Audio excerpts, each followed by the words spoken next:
Hi, I'm Jen from Gorilla Glue, and today I'm going to show you how to use Gorilla Hot Glue Sticks. Gorilla Hot Glue Sticks are incredibly tough and versatile and provide a long-term hold on hard-to-bond surfaces.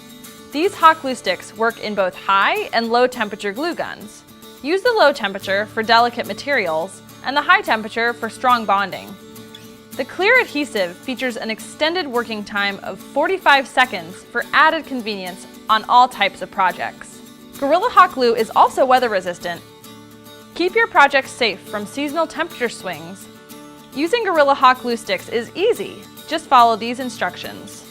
Insert your glue stick into your glue gun and decide what temperature should be used.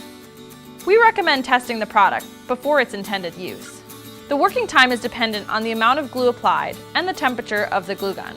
Then, wait for the glue and gun to heat up to the desired temperature. Once it has reached the appropriate level, apply the glue to your project. After you've finished your project, store the glue sticks in a cool, dry location. If cleanup is necessary, wait for the glue to cool, then scrape it off.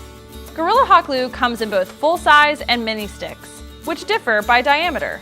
Each of those sizes comes in a 4-inch and an 8-inch length. The stick size you will need will be indicated on your hot glue gun. The Gorilla Dual Temp Mini Glue Gun is an ideal tool for crafts and repairs. It is lightweight, with a comfortable grip and a built-in stand, making it easy to use. The easy squeeze trigger and long insulated nozzle allow for a precise application on whatever project you're working on. The Gorilla Dual Temp full-size hot glue gun is an ideal tool for crafts and home projects requiring more glue output and volume. It's lightweight with a comfortable grip and built-in stand, making it easy to use. The easy squeeze trigger and long insulated nozzle allow for a precise application on any project. Thanks for watching. Check back for more Gorilla Tough tips and project ideas.